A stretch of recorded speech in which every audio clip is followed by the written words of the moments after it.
Olá, meus irmãos, Deus os abençoe, em nome de nosso Senhor Jesus Cristo.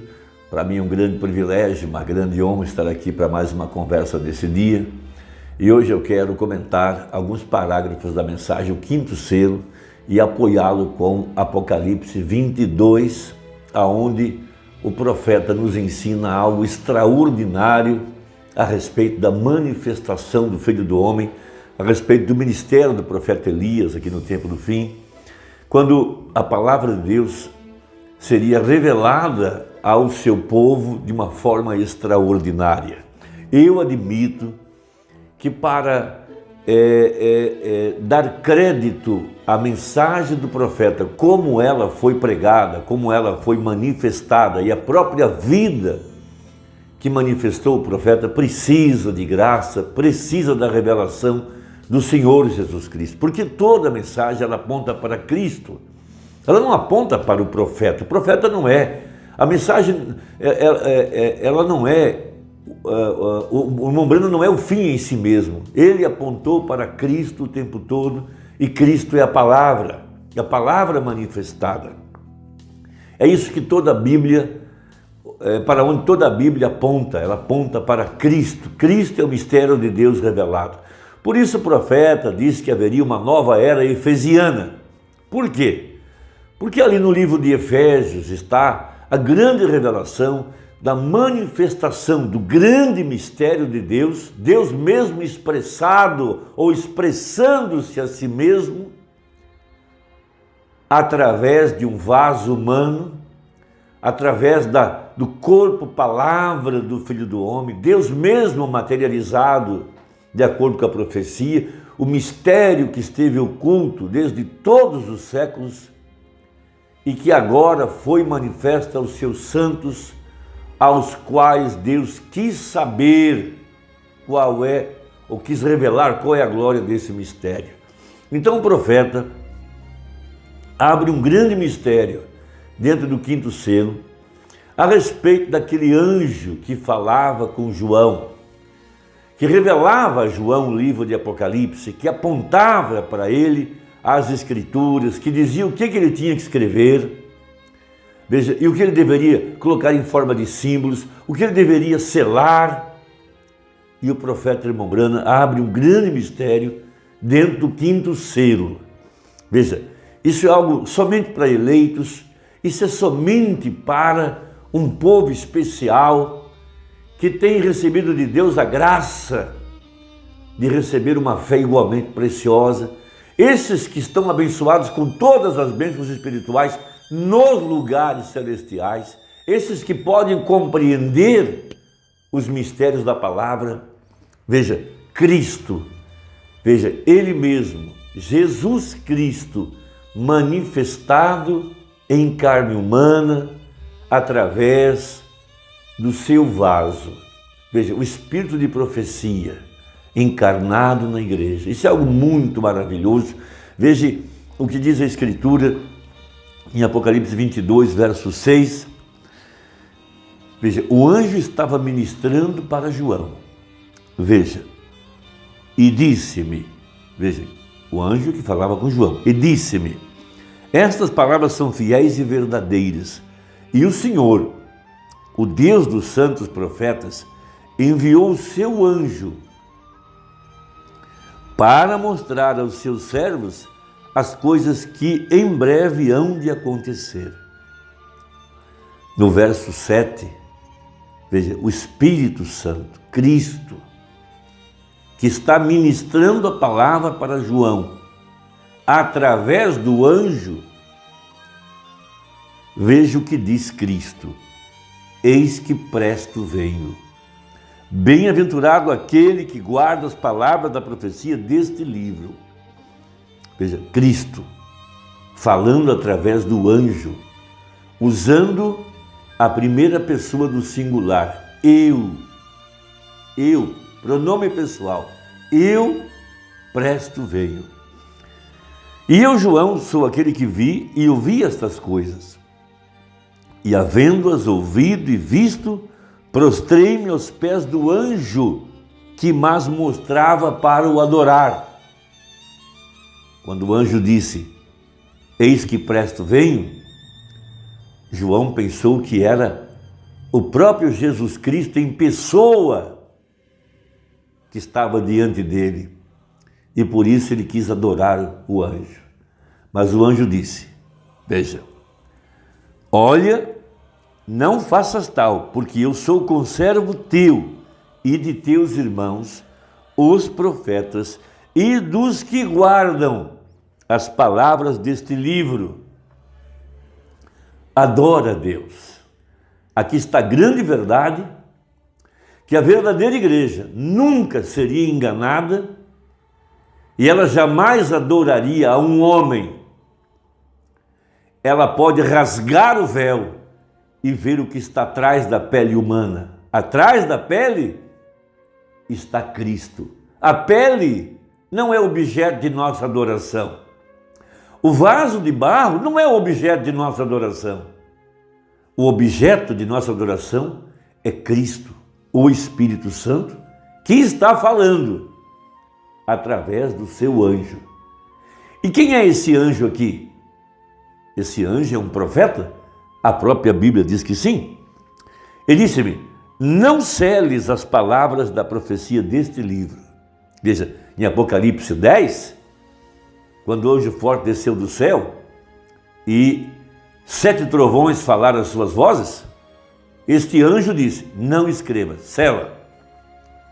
Mas aqui agora, veja, em Apocalipse 22, depois que sua igreja já está casada, ela já se aprontou de acordo com o Apocalipse 19, ela já conheceu o mistério da palavra feita carne, o anjo disse, não seles, não é mais necessário, eles não vão tropeçar, eles não cometerão idolatria, eles não vão mais ser enganados, eles romperam o véu, eles foram atrás da pele humana, lá onde está a palavra feita carne, lá onde está o poder vivificador, lá onde está o maná que não desvanece, lá onde está a voz do sangue, lá onde está a glória da Shekinah, eles não vão mais se confundir, não seles. Veja, porque o tempo está próximo. Quem é injusto, faça justiça ainda, ou faça injustiça ainda, e quem está sujo, suje-se ainda, e quem é justo, faça justiça ainda, e quem é santo, seja santificado ainda, e eis que cedo venho. E o meu galardão está comigo, para dar a cada um segundo a sua obra. Eu sou o Alfa e o Ômega, o princípio e o fim, o primeiro e o derradeiro. Então, quem está falando através do seu anjo? Jesus Cristo, o mesmo ontem, hoje e eternamente. Para provar que Ele é o mesmo ontem, hoje e eternamente, os mesmos sinais e maravilhas que foram feitas ou feitos através de Jesus Cristo no passado, se repetiram outra vez aqui no tempo do fim, no ministério do Filho do Homem. Veja, porque Ele é o primeiro e o último. Por isso que Abraão divide o sacrifício em Gênesis 14, Gênesis 15, em 2 partes, para assinalar que tanto uma parte quanto a outra é o mesmo Jesus Cristo. Como aquele sacerdote tomava 2 pombas ou 2 rolas, como quiser, degolava uma e espargia o sangue em cima da segunda. As 2 representam a Cristo, a que morreu e a que retorna salpicada de sangue. Os 2 bodes emissários, o que morreu é Cristo, e o que levou nossos pecados para longe também é Cristo. Essa é a Bíblia. Então veja o que diz o profeta na mensagem, o 5º selo. O próprio Mombrana fala sobre isso. Veja, 203, parágrafo, 5º selo. Vocês creem que o tempo, até mesmo em João, na ilha de Patmos, que esta mensagem era tão perfeita que ele não poderia confiá-la a um anjo, um ser celestial. Veja, você sabe, um anjo é um mensageiro, referindo-se agora ao anjo terreno. Mas sabiam que o mensageiro foi um profeta? Malaquias 4, eis que vos envia o profeta Elias. Ou então, mas nos dias da voz do 7º anjo, quando tocar a sua trombeta, se cumprirá o segredo de Deus, como anunciou aos seus servos os profetas. Ou, como foi nos dias de Noé. Noé era um profeta. Como foi nos dias de Ló. Abraão era um profeta. O anjo que veio a Abraão era um profeta, o espírito de profecia. Veja, nós nunca adoraríamos o profeta, esse não é objeto de nossa adoração. Veja, a congregação diz amém. Vamos provar. O Umbanda agora pega Apocalipse 22 para provar o que eu estou dizendo. Apocalipse 22, vejamos se era uma águia. Sim, sem dúvida. Ele era um anjo, ele era um mensageiro, mas foi um profeta que revelou este livro inteiro de Apocalipse para ele, João. Que coisa extraordinária! Olha, eu não estou te evangelizando, só estou te mostrando quão grande é a mensagem, quão grande é esta mensagem para quem crê nela.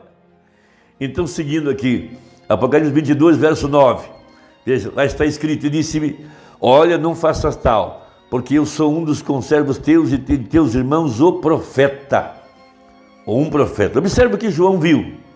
E eu, João, sou aquele que vi e ouvi estas coisas. Agora, ele está encerrando, e este é o último capítulo, e havendo-as ouvido e visto, prostrei-me aos pés do anjo que as mostrava, que mais mostrava para o adorar.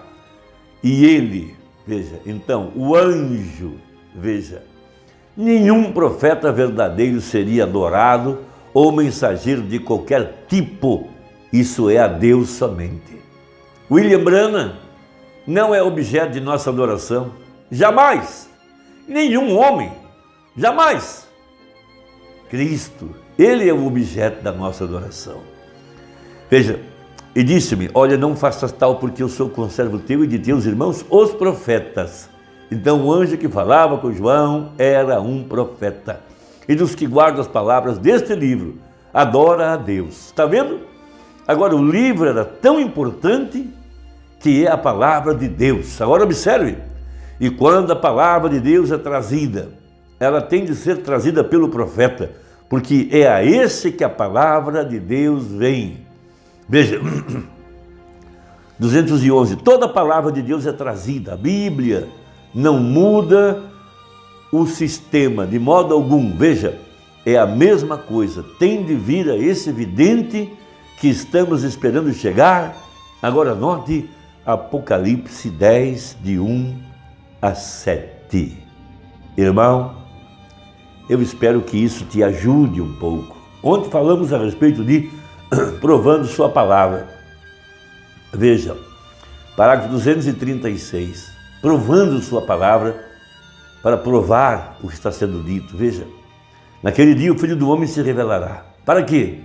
Para ligar a igreja à cabeça, unir o casamento da noiva.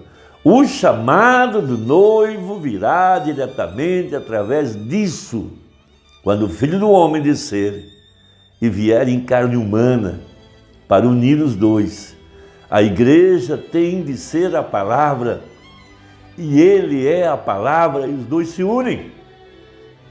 Para isso ser feito, será necessária a manifestação da revelação do Filho do Homem. Não um clérigo, você está vendo o que eu quero dizer? Veja, é o Filho do Homem, Jesus Cristo, que descerá em carne humana entre nós e tornará a sua palavra tão real que unirá a igreja e ele como sendo um, a noiva, e então ela irá para o lar, para a ceia das bodas. Amém. Ela já está unida. Vamos para a ceia das bodas. Jesus Cristo, através do seu vaso, falando com João e falando conosco através da mensagem, para abrir nosso entendimento da grandeza que é essa revelação, Cristo em vós, a esperança da glória. Deus te abençoe. Deixa aí o seu comentário. Até breve, se Deus quiser, em nome de Jesus. Amém.